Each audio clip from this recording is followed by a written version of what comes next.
Darwin से हजारों साल पहले भारत ने खोला था। जीवन के विकास का वो राज दशावतार में छिपा है, सृष्टि का पूरा नक्शा।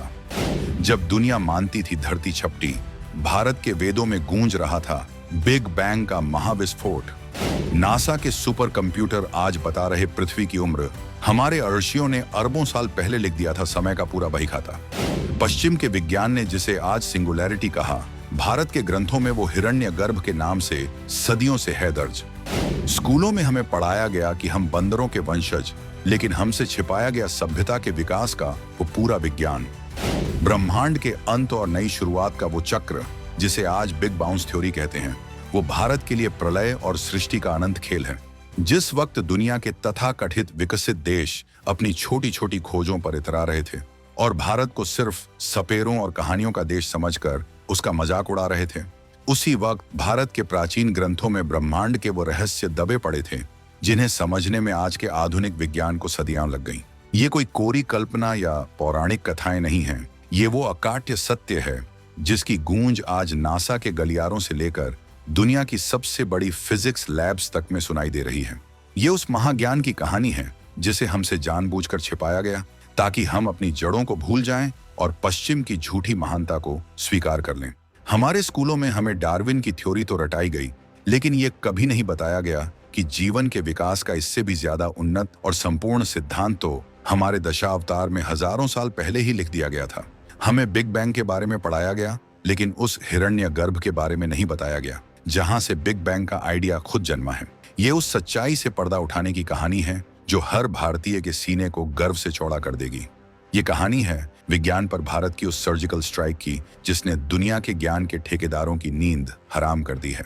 हम आपको बताएंगे इस धमाकेदार खबर की पूरी कहानी, तो बने रहिएगा वीडियो पर और इस संबंध में आपके जो भी विचार हो कमेंट में लिखकर जरूर बताइएगा। दशावतार, डार्विन के जन्म से पहले का थ्योरी ऑफ इवोल्यूशन। तो चलिए उस सबसे बड़े रहस्य से पर्दा उठाते हैं जिसे आज तक हमसे पौराणिक कथाओं का चोला पहनाकर दूर रखा गया। ये रहस्य है भगवान विष्णु के दशावतार का। बचपन से हमने इन्हें भगवान के चमत्कारों की कहानियों के रूप में सुना है, लेकिन आज अपनी बुद्धि के दरवाजे खोल लीजिए, क्योंकि ये कहानियां नहीं बल्कि सृष्टि के सबसे बड़े वैज्ञानिक सिद्धांत, थ्योरी ऑफ इवोल्यूशन यानी विकासवाद के सिद्धांत का जीता जागता चलता फिरता एनसाइक्लोपीडिया है। 19वीं सदी में चार्ल्स डार्विन नाम के एक अंग्रेज वैज्ञानिक ने दुनिया को बताया कि पृथ्वी पर जीवन की शुरुआत पानी में एक छोटे से जीव से हुई। फिर वो जीव धीरे धीरे विकसित हुआ, पानी से निकलकर जमीन पर आया, फिर जानवर बने और आखिर में बंदरों से इंसान का विकास हुआ। इस थ्योरी को सुनकर पूरी दुनिया हैरान रह गई और डार्विन को विज्ञान का हीरो मान लिया गया। लेकिन जिस थ्योरी पर आज पूरा पश्चिम इतराता है, उस थ्योरी को हमारे आर्षियों ने हजारों साल पहले ही एक ऐसी सरल और सटीक कहानी में पिरो दिया था जिसे सुनकर आप दंग रह जाएंगे। आइए अब दशावतार के क्रम को देखिए। ये कोई धार्मिक नहीं बल्कि एक शुद्ध वैज्ञानिक यात्रा है। पहला अवतार है मत्स्य अवतार यानी मछली। विज्ञान क्या कहता है?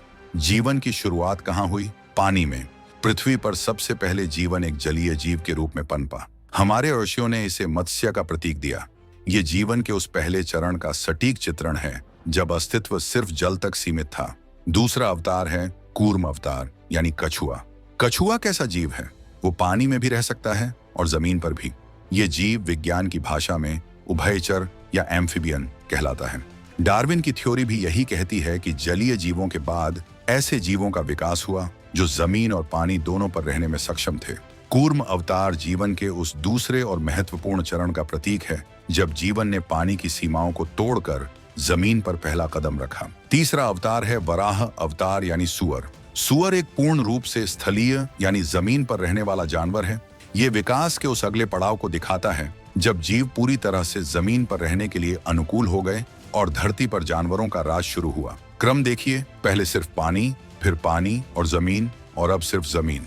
इससे ज्यादा सटीक वैज्ञानिक क्रम और क्या हो सकता है? अब आता है वो मोड़ जहां भारतीय दर्शन विज्ञान से मीलों आगे निकल जाता है। चौथा अवतार है नरसिंह अवतार, आधा शेर और आधा इंसान। ये क्या है? ये जानवर से इंसान बनने की उस संक्रमणकालीन अवस्था, ट्रांजिशनल फेज का प्रतीक है, जब जीव न तो पूरी तरह से जानवर था और न ही पूरी तरह से इंसान। ये उस आदि मानव की परिकल्पना है जिसमें जानवरों जैसी पाश्विक शक्ति भी थी और इंसान जैसी चेतना का अंकुर भी फूट रहा था। इसके बाद आता है वामन अवतार, यानी एक बौना मनुष्य। ये विकास के उस चरण को दर्शाता है जब इंसान का शरीर तो बन गया, लेकिन वो पूरी तरह से विकसित नहीं था। ये आदिम छोटे कद के प्रारंभिक मानव का प्रतीक है, जो शारीरिक रूप से शायद आज के मानव जितना सक्षम नहीं था। छठा अवतार है परशुराम अवतार। हाथ में परशु यानी कुल्हाड़ी लिए एक शक्तिशाली क्रोधी मनुष्य। ये उस युग का प्रतीक है जब इंसान ने औजारों का इस्तेमाल करना सीख लिया था। वो जंगलों में रहता था, शिकार करता था और अपनी रक्षा के लिए हथियारों का प्रयोग करता था। ये पाषाण युग या स्टोन एज के मानव का अद्भुत चित्रण है, जो अब सिर्फ एक जीव नहीं बल्कि एक शिकारी और योद्धा बन चुका था। सातवां अवतार है श्री राम अवतार, मर्यादा पुरुषोत्तम राम। ये उस क्रांति का प्रतीक है जब इंसान ने सामाजिक जीवन जीना शुरू किया। राम एक राजा थे, उन्होंने समाज बनाया, नियम बनाए, परिवार की मर्यादा स्थापित की, एक पत्नी व्रत का पालन किया और एक संगठित सभ्यता की नींव रखी।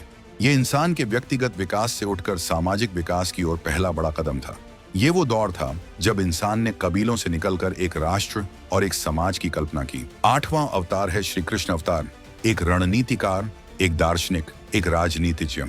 कृष्ण उस दौर के प्रतीक हैं जब समाज और ज्यादा जटिल हो गया था। अब सिर्फ नियम और मर्यादा से काम नहीं चलता था। अब राजनीति, कूटनीति और धर्म अधर्म के बीच के महीने अंतर को समझने की जरूरत थी। कृष्ण ने दुनिया को कर्म का सिद्धांत दिया और बताया कि एक जटिल समाज में कैसे जिया जाता है। ये मानव चेतना और बुद्धि के और ज्यादा विकसित होने का प्रतीक है। नौवां अवतार है बुद्ध अवतार, आत्मज्ञानी। यहाँ तक आते आते भारतीय दर्शन उस ऊंचाई पर पहुंच जाता है जहां डार्विन की थ्योरी घुटने टेक देती है।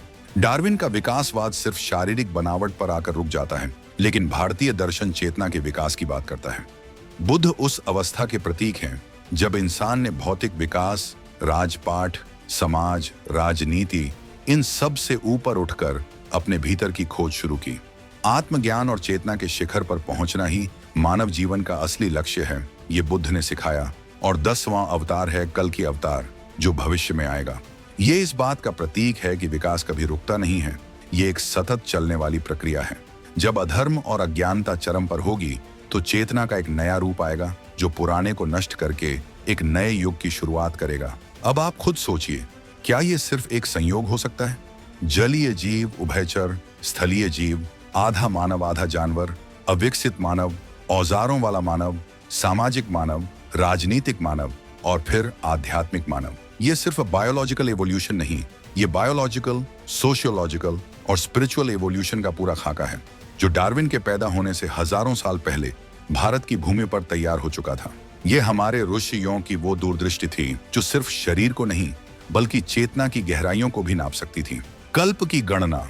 जब भारतीय ऋषियों ने नाप ली ब्रह्मांड की उम्र, अब एक और ऐसे तथ्य की ओर बढ़ते हैं जिसे सुनकर आपका दिमाग सुन्न हो जाएगा और आप सोचने पर मजबूर हो जाएंगे कि आखिर हमारे पूर्वजों के पास कौन सी टेक्नोलॉजी थी, कौन सा ज्ञान था जो आज के सुपर कंप्यूटरों पर भी भारी पड़ रहा है।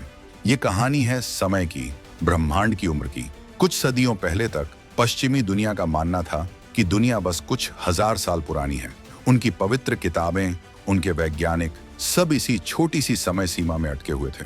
उनके लिए लाखों या करोड़ों साल की बात करना भी पागलपन था। लेकिन उसी दौर में भारत के आर्षि मुनि अरबों और खरबों वर्षों की गणनाएं ऐसे कर रहे थे जैसे कोई बच्चा गिनती गिन रहा हो। हमारे ब्रह्मांड विज्ञान में समय को एक सीधी रेखा में नहीं बल्कि एक चक्र में देखा जाता है, जो बार बार खुद को दोहराता है। इस चक्र की एक इकाई को कहते हैं कल्प। शास्त्रों के अनुसार एक कल्प का मतलब होता है ब्रह्मा का एक दिन। अब ये कोई 24 घंटे वाला दिन नहीं है। इसकी गणना इतनी विशाल और जटिल है कि आज के वैज्ञानिकों के भी होश उड़ जाते हैं। चलिए आपको सरल भाषा में समझाते हैं। एक महायुग में 4 युग होते हैं, सतयुग, त्रेता युग, द्वापर युग और कलयुग। इन चारों को मिलाकर बनते हैं 43,20,000 साल। अब ऐसे 1000 महायुग जब पूरे होते हैं तब जाकर बनता है ब्रह्मा का एक दिन, यानी एक कल्प। और इसकी अवधि कितनी है? 4 अरब 32 करोड़ साल। जी हाँ, आपने सही सुना, 4.32 अरब वर्ष। हमारे ग्रंथों में साफ साफ लिखा है कि ब्रह्मा का एक दिन यानी सृष्टि का जीवन काल 4.32 अरब साल का होता है। और इतनी ही लंबी ब्रह्मा की रात होती है जिसे प्रलय कहा जाता है, जब ये पूरी सृष्टि विलीन हो जाती है और फिर अगले दिन एक नई सृष्टि की रचना होती है। ये चक्र अनंत काल से चल रहा है और अनंत काल तक चलता रहेगा। अब जरा रुकिए और आज के आधुनिक विज्ञान की सुनिए। 20वीं और 21वीं सदी में रेडियोमेट्रिक डेटिंग और कॉस्मिक माइक्रोवेव बैकग्राउंड रेडिएशन जैसी तकनीकों का इस्तेमाल करके वैज्ञानिकों ने हमारी पृथ्वी की उम्र का पता लगाया है। और आपको पता है कि नासा और दुनिया भर की स्पेस एजेंसियां आज पृथ्वी की उम्र कितना बताती हैं? लगभग 4.54 अरब साल, यानी 4.54 बिलियन वर्ष। अब इन दो आंकड़ों को अपनी स्क्रीन पर देखिए।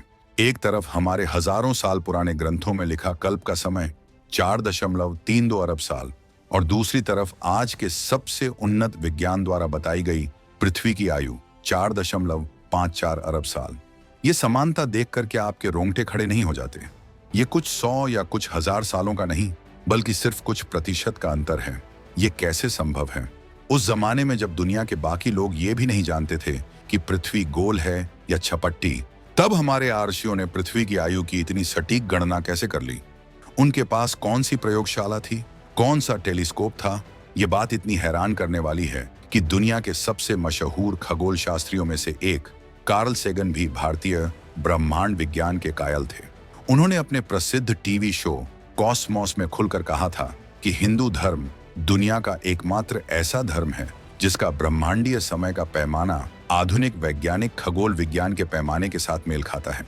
उन्होंने कहा था कि यह कल्पना करना भी मुश्किल है कि किसी प्राचीन सभ्यता ने इतने बड़े समय के पैमाने पर सोचा होगा, जबकि पश्चिम तो बस कुछ हजार सालों में ही अटका हुआ था।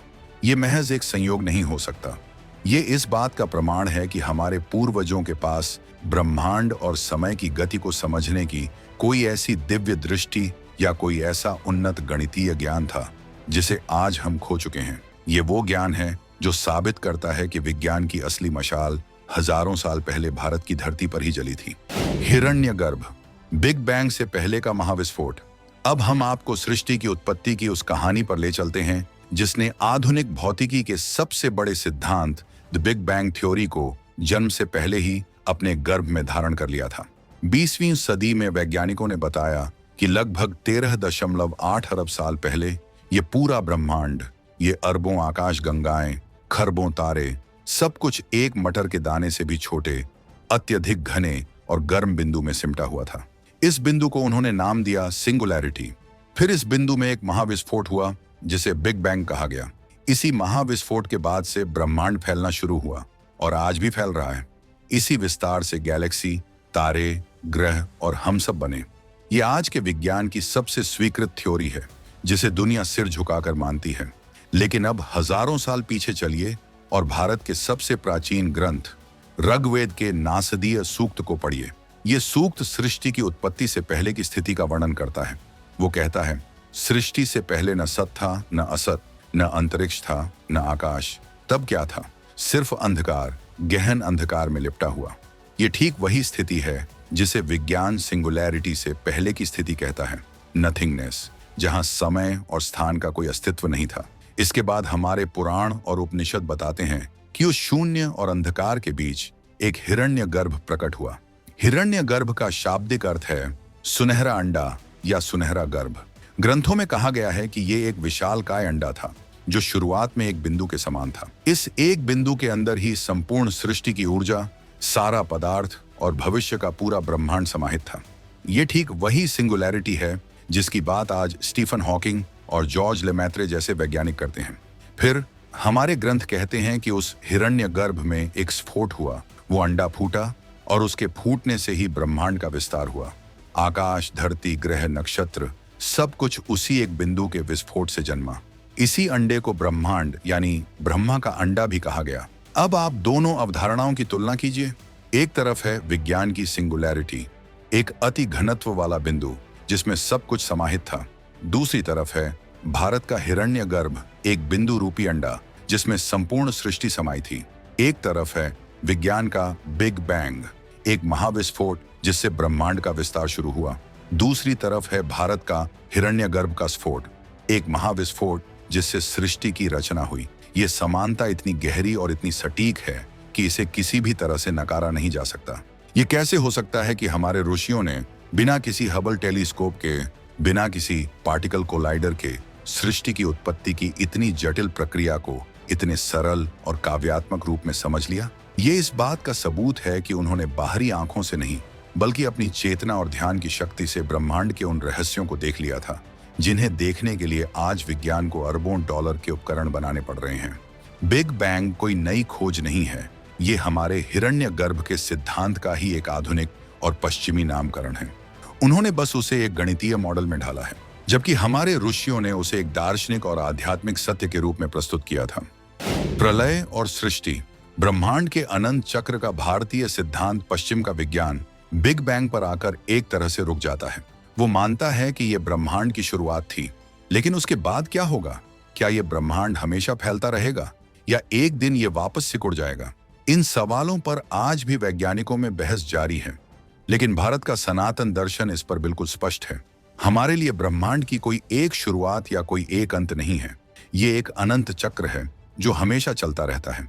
जैसे दिन के बाद रात और रात के बाद दिन होता है, वैसे ही सृष्टि के बाद प्रलय और प्रलय के बाद फिर से नई सृष्टि होती है। जैसा कि हमने कल्प की गणना में बताया, ब्रह्मा का दिन 4.32 अरब साल का होता है, जिसे सृष्टि का काल कहते हैं। इस दौरान ब्रह्मांड का विस्तार होता है, जीवन पनपता है और विकसित होता है। फिर आती है ब्रह्मा की रात, जो उतनी ही लंबी होती है, 4.32 अरब साल। इसे प्रलय का काल कहा जाता है। इस दौरान ब्रह्मांड का सारा विस्तार रुक जाता है और वो वापस सिकुड़ना शुरू कर देता है। सब कुछ, सारी आकाश गंगाएं, सारे तारे, ग्रह वापस उसी एक बिंदु में समा जाते हैं जहां से उनकी शुरुआत हुई थी। सब कुछ वापस हिरण्यगर्भ में विलीन हो जाता है। फिर जब ब्रह्मा की रात खत्म होती है और अगला दिन शुरू होता है, तो फिर से एक महाविस्फोट होता है। एक नया बिग बैंग और एक नई सृष्टि का चक्र शुरू हो जाता है। ये प्रक्रिया अनंत काल से चल रही है। अब आइए आधुनिक विज्ञान पर। कुछ दशक पहले तक वैज्ञानिक मानते थे कि ब्रह्मांड हमेशा फैलता ही जाएगा और एक दिन हीट डेथ में सब कुछ ठंडा पड़कर खत्म हो जाएगा। लेकिन हाल के वर्षों में एक नई थ्योरी ने जन्म लिया है जो वैज्ञानिकों के एक बड़े वर्ग को आकर्षित कर रही है। इस थ्योरी का नाम है द बिग बाउंस या साइक्लिक यूनिवर्स थ्योरी। ये थ्योरी कहती है कि बिग बैंग ब्रह्मांड की शुरुआत नहीं थी। हो सकता है कि हमारे ब्रह्मांड से पहले भी एक ब्रह्मांड रहा हो जो फैला और फिर गुरुत्वाकर्षण के कारण वापस सिकुड़कर एक बिंदु में समा गया। इस सिकुड़ने की प्रक्रिया को वो बिग क्रंच कहते हैं। और फिर उस बिंदु में इतना दबाव बना कि उसमें फिर से महाविस्फोट हो गया, जिसे हम बिग बैंग कहते हैं, और हमारा ब्रह्मांड जन्मा। ये थ्योरी मानती है कि ब्रह्मांड अनंत बार जन्म लेता है और नष्ट होता है। अब आप ही बताइए, बिग बाउंस और बिग क्रंच की ये थ्योरी क्या है? ये हमारे सृष्टि और प्रलय के चक्र का ही तो दूसरा नाम है। जिसे वो बिग क्रंच कह रहे हैं, उसे हम हजारों सालों से प्रलय कहते आ रहे हैं, और जिसे वो बिग बैंग कह रहे हैं, वो हमारी नई सृष्टि की शुरुआत है। ये एक और जीता जागता प्रमाण है कि आधुनिक विज्ञान जैसे जैसे ब्रह्मांड के रहस्यों की गहराइयों में उतर रहा है, वो अनजाने में उन्हीं सत्यों की खोज कर रहा है जो हमारे वेदों और पुराणों में पहले से ही लिखे हुए हैं। फर्क सिर्फ भाषा और प्रतीकों का है। वो इसे गणित और समीकरणों से साबित करने की कोशिश कर रहे हैं, और हमारे ऋषियों ने इसे ध्यान और चेतना की शक्ति से अनुभव कर लिया था। ये दिखाता है कि हमारा ज्ञान कितना दूरदर्शी और संपूर्ण था, जो न सिर्फ ब्रह्मांड के जन्म बल्कि उसके अंत और पुनर्जन्म की भी पूरी कहानी बयान करता है। तो इन सारे तथ्यों और प्रमाणों को देखने के बाद एक ही सवाल उठता है, आखिर ये ज्ञान हमसे छिपाया क्यों गया? क्यों हमारे स्कूलों की किताबों में हमें डार्विन, न्यूटन और आइंस्टाइन के बारे में तो पढ़ाया जाता है, लेकिन आर्यभट्ट, ब्रह्मगुप्त, कणाद और हमारे उन अज्ञात ऋषियों के बारे में नहीं बताया जाता, जिन्होंने इन सबसे हजारों साल पहले विज्ञान की नींव रख दी थी? इसका जवाब छिपा है हमारे इतिहास के उन काले पन्नों में, जब सदियों की गुलामी ने सिर्फ हमारे देश को ही नहीं बल्कि हमारे आत्मविश्वास और हमारे ज्ञान की परंपरा को भी तोड़ने की कोशिश की। एक सोची समझी साजिश के तहत हमारे महान ग्रंथों को सिर्फ पौराणिक कथाओं और अंधविश्वास का पुलिंदा बताकर खारिज कर दिया गया, ताकि हम अपनी जड़ों से कट जाएं और पश्चिम को ही ज्ञान का एकमात्र स्रोत मान बैठें। लेकिन अब समय बदल चुका है। ये 2025 का नया भारत है जो अपनी विरासत पर गर्व करना सीख रहा है। आज जब नासा और यूरोपीय स्पेस एजेंसी के वैज्ञानिक ब्रह्मांड की गुत्थियां सुलझाने के लिए हमारे प्राचीन ग्रंथों की ओर देख रहे हैं, तो ये इस बात का ऐलान है कि ज्ञान का सूर्य एक बार फिर पूरब से उदय हो रहा है। दशावतार का सिद्धांत, कल्प की गणना, हिरण्यगर्भ की अवधारणा और सृष्टि प्रलय का चक्र, ये सिर्फ कुछ उदाहरण हैं। हमारे ग्रंथ ऐसे हजारों वैज्ञानिक रहस्यों से भरे पड़े हैं जो क्वांटम फिजिक्स से लेकर एस्ट्रोनॉमी तक हर क्षेत्र में एक नई क्रांति ला सकते हैं। ये सिर्फ कहानियां नहीं, ये हमारे गौरवशाली अतीत का वो दस्तावेज है जिसे हमसे छीनने की कोशिश की गई। ये उस असाधारण बौद्धिक क्षमता का प्रमाण है जो हमारी रगों में दौड़ती है। अब ये हम सब की जिम्मेदारी है कि हम इस ज्ञान को फिर से खोजें, इसे समझें और पूरी दुनिया के सामने इसकी ताकत का शंखनाद करें। आपको क्या लगता है, क्या अब समय आ गया है कि भारत के इस प्राचीन ज्ञान को दुनिया के सामने पूरी ताकत से रखा जाए और इसे हमारे स्कूलों के पाठ्यक्रम का हिस्सा बनाया जाए? क्या हम इस खोई हुई विरासत को फिर से हासिल कर पाएंगे? अपनी राय कमेंट्स में पूरी ताकत से बताइएगा।